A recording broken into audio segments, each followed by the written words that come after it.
nursing student, welcome to my YouTube channel, that is Dr. Vikas Official, your channel of complete study. Dear nursing student, हम nor set के point of view से आपको कुछ MCQs question जो है वो करवाने जा रहे हैं। उम्मीद करता हूं कि आप इन क्वेश्चंस को ध्यान से सुनेंगे और इनको अपकमिंग एग्जामिनेशन के पॉइंट ऑफ व्यू से प्रिपेयर करेंगे।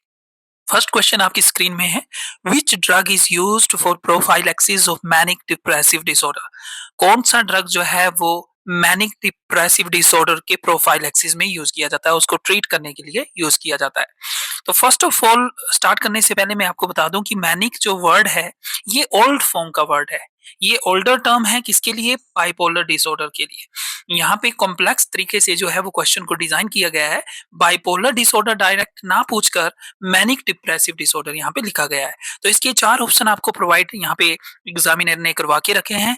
लिथियम है, वाल्प्रोएट है, हैलोपेरिडोल है और फिनाइटोइन है।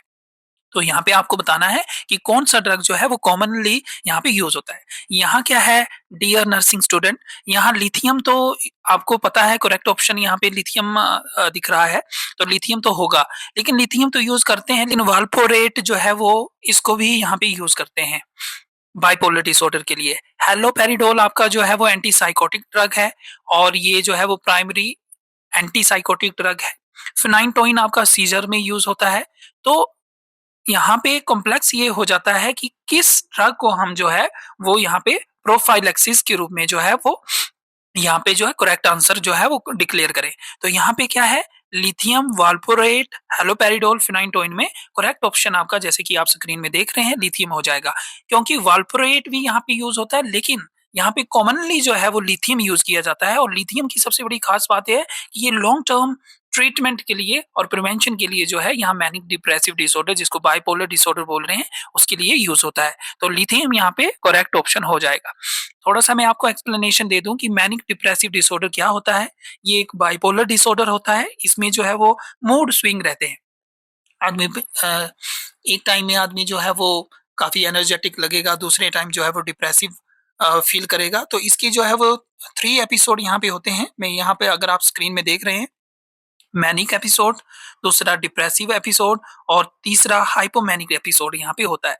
तो मैनिक एपिसोड की बात कर लेते हैं। तो मैनिक एपिसोड में जो है वो इमोशनल आदमी हाई फील करता है, हैप्पी होगा, एनर्जाइज्ड महसूस करेगा और एक्टिविटी जो है वो काफी इसमें बढ़ जाएगी। दूसरा जो है वो डिप्रेसिव एपिसोड होगा। इसमें एपिसोड में जो है वो इमोशनली लो फील करेगा, काफी सैड, इनडिफरेंट, होपलेस और जो है वो सोशल लाइफ से भी कटा कटा यहाँ पे रहेगा और एक्टिविटी काफी लो हो जाएगी। और हाइपोमैनिक एपिसोड में जो होगा वो ना ही आपका ज्यादा हैप्पी होगा और ना ही ज्यादा लो होगा, ये बीच की एपिसोड रहता है। तो 3 एपिसोड इसमें होते हैं, मैनिक एपिसोड, डिप्रेसिव एपिसोड और हाइपोमैनिक एपिसोड। तो ये क्वेश्चन था और बहुत इंपॉर्टेंट क्वेश्चन है, अपकमिंग एग्जामिनेशन के पॉइंट ऑफ व्यू से भी आप इसको प्रिपेयर जरूर कर लें।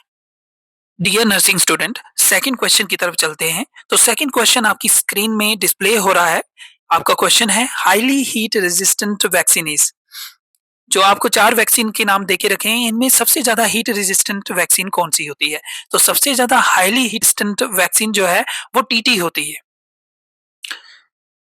यहाँ पे मैं आपको एक्सप्लेनेशन देना चाहूंगा कि यहाँ पे जितनी भी वैक्सीन होती है उनकी स्टोरेज कंडीशन जो होती है वो 2 डिग्री सेल्सियस से 8 डिग्री सेल्सियस होती है। और अगर फारेनहाइट की बात करें तो 36 डिग्री फारेनहाइट से 46 डिग्री फारेनहाइट तक होती है। ये बहुत ही इंपॉर्टेंट स्टोरेज कंडीशन है, इसको आप याद कर लें। कभी भी किसी भी एग्जामिनेशन में आपको पूछा जा सकता है कि वैक्सीन को स्टोर करने के लिए जो है वो स्टोरेज कंडीशन क्या होती है। तो मैं यहाँ पे आपको बता दूं कि टीटी जो है वो 8 डिग्री सेल्सियस के ऊपर भी अगर टेम्परेचर हो जाए तो उसमें डीनेचर नहीं होती है और इसको हम जो है कुछ हद तक जो है वो यूज कर सकते हैं। लेकिन सबसे जो है वो लो हीट रेजिस्टेंस वैक्सीन जो है, ये जो 4 देके रखी है, इसमें ओपीवी जो है वो सबसे लो हीट रेजिस्टेंट वैक्सीन है। ओपीवी को आपने भूल के भी 8 डिग्री सेल्सियस के ऊपर नहीं लगाना है और इसको 8 डिग्री सेल्सियस के अंदर ही जो है वो टेम्परेचर में जो है वो पेशेंट को डिलीवर करना है। एमएमआर की भी इसी तरह की वैक्सीन है, 8 डिग्री सेल्सियस से ऊपर आपने नहीं करनी है। और बीसीजी का भी जो है वो इसी तरह का जो है इसमें रूल जो है वो रहता है। बीसीजी का मैं आपको बता दूं, यहाँ पे बीसीजी का, तो बीसीजी का एक इम्पोर्टेंट जो है इसकी प्रॉपर्टी ये भी रहती है कि अगर बीसीजी वैक्सीन को अगर आप लाइट में एक्सपोज कर देंगे तो ये लाइट रेजिस्टेंट जो है वो नहीं है, और लाइट में अगर इसको एक्सपोज़ कर देंगे तो लाइट में जो है वो ये डीनेचर हो जाती है। तो बीसीजी का ख़ास ख़्याल रखें। ऐसा कोई क्वेश्चन हो जिसमें लिखा हो कि ऐसा पूछा गया हो कि ऐसी कौन-सी वैक्सीन है जो लाइट से जो है वो इफ़ेक्ट होती है, तो बीसीजी वैक्सीन जो है वो लाइट से अफ़ेक्ट होती है। यहाँ पे एक और मैं आपको बात बता दूँ, टीटी वैक्सीन के बारे में, अगर आपको पता होगा तो बहुत अच्छी बात है। टीटी वैक्सीन जो है वो ऐसी वैक्सीन है, इसको 2 डिग्री सेल्सियस से 8 डिग्री सेल्सियस में ही आपने स्टोर करना है। इसको फ्रोज़न फ्रोज़न जो एक टेम्परेचर होता है, जिसमें जमाव वाला जो टेम्परेचर होता है, उसमें बिल्कुल भी एक्सपोज़ ना करें। अगर आप टेटनस की वैक्सीन को फ्रोज़न टेम्परेचर में एक्सपोज़ कर देंगे, तो ये बिल्कुल डीनेचर हो जाती है और फ्रोज़न टेम्परेचर में बिल्कुल भी नहीं चल पाती है। बाकी बीसीजी, एमएमआर, ओपीवी को आप फ्रोज़न टेम्परेचर में भी रख सकते हैं, यानी कि आप फ्रोज़न कर सकते हैं, लेकिन टीटी वैक्सीन को आप भूल के भी जो है वो फ्रोज़न टेम्परेचर में ना डालें। Dear nursing student, third question की तरफ चलते हैं। तो थर्ड क्वेश्चन आपकी स्क्रीन में डिस्प्ले हो रहा है। क्वेश्चन है, which drug is relatively contraindicated in breast feeding? कौन सा ड्रग जो आपको आगे एमसीक्यूज में देके रखा हुआ है, कौन सा ड्रग जो है वो बेस्ट ब्रेस्ट फीडिंग में जो है वो कॉन्ट्राइंडिकेटेड होता है, यानी कि ब्रेस्ट फीड करवाते वक्त हम जो है उसको यूज नहीं कर सकते हैं। चार ऑप्शन आपको देके रखे हुए हैं। फर्स्ट है सल्फोनाइल यूरिया, सेकंड है प्रोप्रेनोलोल, थर्ड है सिफेलोस्पोरिन, फोर्थ वन इज जाइडोवुडीन। तो ये चार आपको ड्रग्स के नाम देके रखे हैं, आपने ये बताना है कि कौन सा जो है वो ब्रेस्ट फीडिंग में कॉन्ट्राइंडिकेटेड है। जैसा कि स्टूडेंट अगर आप स्क्रीन पे देख रहे होंगे इसका आंसर, तो करेक्ट ऑप्शन जो है वो सल्फोनाइल यूरिया जो है यहाँ पे ठीक करके रखा हुआ है।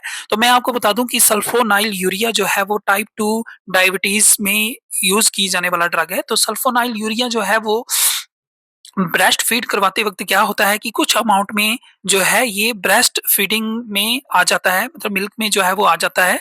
और इसको जब हमने देना है, तो मदर को जब अगर दे रहे हैं तो ये चीज का खास ख्याल रखना है कि जो बच्चा ब्रेस्ट फीड कर रहा है तो उसमें जो है हमने हाइपोग्लाइसीमिया हाइपोग्लाइसीमिया के जो है साइन सिम्टम जो है वो देखने हैं। अगर उसमें बच्चे में हाइपोग्लाइसीमिया के जो है साइन आ रहे हैं तो इमीडिएट इसको स्टॉप करवाना होता है। तो सल्फोनाइल यूरिया जो है वो सेफर चॉइस ऑफ ड्रग नहीं है ब्रेस्ट फीडिंग मदर्स में, जो कि अपना जो स्तनपान जो है वो बच्चों को करवाती है। तो ये कुछ अमाउंट में जो है वो चला जाता है, और सल्फोनाइल यूरिया जो है वो हाइपोग्लाइसीमिया बच्चे में जो है वो कर सकता है। रही बात प्रोपेनोलोल की, सिफेलोस्पोरिन और जाइडोविडिन की, तो मैं ये बता दूं कि ये अमूमन जो है वो सेफर जो है वो ऑप्शन जो है वो ब्रेस्ट फीडिंग में माने जाते हैं। थोड़ा सा मैं आपको एक्सप्लेनेशन यहाँ पे दे दूं। प्रोपेनोलोल जो है वो आपका बीटा ब्लॉकर क्लास की ड्रग है जो कि ब्लड प्रेशर को ट्रीटमेंट करने के लिए होती है। सिफेलोस्पोरिन, जैसे कि डियर स्टूडेंट आप जान ही रहे हैं कि सिफेलोस्पोरिन जो है वो एंटीबायोटिक है और ये जो है वो इन्फेक्शन में जो है वो यूज़ किया जाता है। और जाइडोविडिन जो है, अगर आपको याद होगा, तो ये जो है वो एंटीवायरल कैटेगरी का जो है वो ड्रग है, और ये वायरल इन्फेक्शन में जो है वो यूज़ किया जाता है। रही बात सिफेलोस्पोरिन की, तो सिफेलोस्पोरिन की एक बात और मैं आपको बताना चाहूँगा, ये दोनों ही ग्राम पॉजिटिव और ग्राम नेगेटिव बैक्टीरिया में जो है वो यूज़ किया जाता है। बीटा लैक्टम ग्रुप का जो है वो एंटीबायोटिक है। तो अगर इस क्वेश्चन की बात करें तो इस क्वेश्चन में जो है वो सल्फोनाइल यूरिया जो है वो करेक्ट आंसर हो जाएगा। ये कॉन्ट्राइंडिकेटेड होता है ब्रेस्ट फीडिंग में। Dear nursing student, next question की तरफ पढ़ते हैं। नेक्स्ट क्वेश्चन आपकी स्क्रीन में जो है वो डिस्प्ले हो रहा है। क्वेश्चन पूछा है, normal value of serum potassium is. यहाँ पे बिल्कुल इजी क्वेश्चन पूछा है, पोटेशियम की, सीरम पोटेशियम की जो है वो नॉर्मल वैल्यू क्या होती है बॉडी के अंदर, ये आपसे पूछा गया है। चार आपको ऑप्शन देके रखे हैं। फर्स्ट ऑप्शन है 3 to 5 milliequivalent per litre. Second पूछा है 5 to 8 milliequivalent per litre. और थर्ड है 1 to 3 milliequivalent per litre. और फोर्थ है 135 to 145 milliequivalent per litre. तो नॉर्मल सीरम पोटेशियम वैल्यू जो है वो बॉडी के अंदर, जैसे कि आप यहाँ पे करेक्ट ऑप्शन देख पा रहे हैं, ऑप्शन नंबर 1 जो है वो 3 to 5 milliequivalent per litre यहाँ पे बॉडी में होती है। यहाँ पे मैं आपको बता दूँ कि सीरम पोटेशियम की वैल्यू क्यों देखी जाती है, क्योंकि कई जो है वो मस्कुलर हमारे जो है वो डिसफंक्शन हो जाती है, नर्व की कुछ जो है वो एब्नॉर्मैलिटीज़ हमें देखने को मिलती है। तो पोटेशियम जो है एक आपका जो सप्लीमेंट होता है पोटेशियम जो है उसका अमाउंट जो है वो चेक करते हैं। क्यों? क्योंकि उसमें प्रॉपर मसल और नर्व फंक्शन जो है वो करवाता है। अगर जो है वो ब्लड में जो है वो पोटेशियम जो है वो नॉर्मल उसकी वैल्यू नहीं है तो मसल से रिलेटेड प्रॉब्लम आने लगती है और नर्व फंक्शन से रिलेटेड जो है वो प्रॉब्लम यहाँ पे आने लगती है। तो प्रॉपर मसल और नर्व फंक्शन के लिए जो है वो बहुत इंपॉर्टेंट यहाँ पे हो जाता है। और मैं आपको बता दूँ कि ये बेसिक मेटाबॉलिक के लिए भी जो है वो बहुत इम्पोर्टेंट होता है पोटेशियम। और अगर किसी पेशेंट में जो है वो सीरम पोटेशियम की वैल्यू जो है वो कम आती है तो यहाँ पे मैंने आपको जो है वो नेचुरल डाइट जो है वो यहाँ पे बताया। वैसे तो सप्लीमेंट भी देने पड़ते हैं लेकिन नेचुरल डाइट से भी जो है वो इसमें सिग्निफिकेंट जो है वो रिलीफ हमें मिलती है और पोटेशियम सीरम पोटेशियम लेवल जो है वो बढ़ जाता है। क्या आप खा सकते हैं पोटेशियम को बढ़ाने के लिए? पोटेशियम को बढ़ाने के लिए बनाना आप ले सकते हैं। केले में जो है बहुत अच्छा अमाउंट में जो है वो पोटेशियम होता है। ऑरेंजेस ले सकते हैं और उसके बाद जो है वो हनी ले सकते हैं, एप्रिकॉट ले सकते हैं, ग्रेप फ्रूट ले सकते हैं, कुक्ड आपका जो है वो पालक ले सकते हैं और ब्रोकोली जो है वो ले सकते हैं, लेकिन पकी हुई होनी चाहिए। जो है वो रॉ में रॉ ब्रोकोली और रॉ जो है वो पालक आपने नहीं लेना है। तो ये जो है वो अच्छे सोर्स ऑफ पोटेशियम होता है और अगर इसको डाइट में जो अगर लेंगे तो सिर्फ पोटेशियम का लेवल जो है वो आपका कम नहीं हो सकता है। डियर नर्सिंग स्टूडेंट, बढ़ते हैं अपने लास्ट क्वेश्चन की तरफ। क्वेश्चन आपकी स्क्रीन में डिस्प्ले हो रहा है। क्वेश्चन पूछा है, which of the following nursing action is required before giving clear liquid fluid after anaesthesia? तो आप जो है वो क्लियर लिक्विड फ्लूइड जो है वो देने जा रहे हैं और एनेस्थीसिया के बाद और नर्सिंग स्टाफ से पूछा गया है कि क्या एक्शन जो है वो इस वक्त होना चाहिए। तो चार ऑप्शन यहाँ पे देके रखे हुए हैं। चार ऑप्शन में है, फर्स्ट ऑप्शन देके रखा हुआ है चेक गेज रिफ्लेक्स। फर्स्ट में बोला है कि आप जो है वो गेज रिफ्लेक्स जो है वो चेक करेंगे। दूसरे में बताया है चेक फॉर बावल साउंड। तीसरा जो बताया वो चेक यूरिन आउटपुट और फोर्थ जो बताया वो चेक वेट। तो क्या एक्शन करेंगे आप? तो जैसा कि आप स्क्रीन में देख रहे हैं कि करेक्ट इसमें जो ऑप्शन है वो फर्स्ट हो जाएगा, चेक गेज रिफ्लेक्स देखेंगे। डियर नर्सिंग स्टूडेंट, मैं आपको बता दूं कि जैसा कि आपको पता भी होगा कि एनेस्थीसिया जब देते हैं तो एनेस्थीसिया जो है वो एक उसका जो है वो साइड इफेक्ट होता है कि वो वॉमिट करवाता है, वॉमिटिंग इंड्यूस हो जाती है पेशेंट के अंदर, चाहे वो एनिमल्स हो।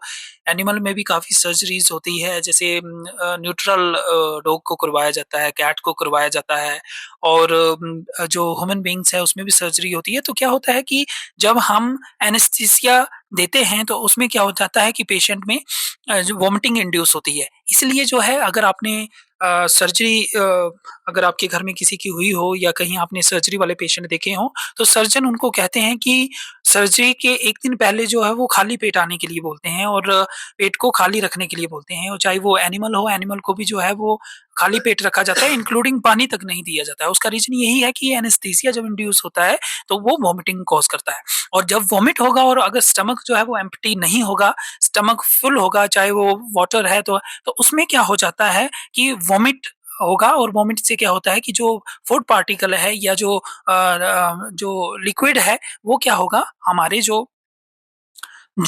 हमारा थ्रोट है, फेरिंग्स है, उसमें जाने के चांसेस जो है वो बढ़ जाते हैं और उससे क्या हो जाता है कि हमारे जो एयरवेज होते हैं वो जो है वो ब्लॉक हो जाते हैं और इससे क्या हो जाता है कि एयरवेज ब्लॉक हो जाते हैं और सांस आ नहीं पाती है और इससे जो है वो काफ़ी कॉम्प्लिकेशन हो जाते हैं, इवन जो है वो डेथ तक इसमें हो जाती है। तो सबसे पहले हम क्या चेक करेंगे अगर हम क्लियर लिक्विड फ्लूइड हम देने जा रहे हैं बिफोर एनेस्थीसिया, तो सबसे पहले जो है हम चेक गेज रिफ्लेक्स करेंगे। फर्स्ट ऑप्शन जो है वो बिल्कुल सही है। क्यों गेज रिफ्लेक्स चेक करेंगे? क्योंकि पेशेंट के एयरवे जो है बिल्कुल क्लियर चाहिए, क्योंकि अगर वहाँ पे अगर क्लियर नहीं होंगे, गेज रिफ्लेक्स को हम नहीं चेक करेंगे तो क्या होगा, रिस्क ऑफ एस्पायरेशन बढ़ जाएगा। एस्पायरेशन क्या होता है? एक कंडीशन होती है, इसमें फूड, लिक्विड, सलाइवा और वॉमिट जो है वो गलती से एयरवे में चला जाता है और इससे इवन डेथ तक हो जाती है।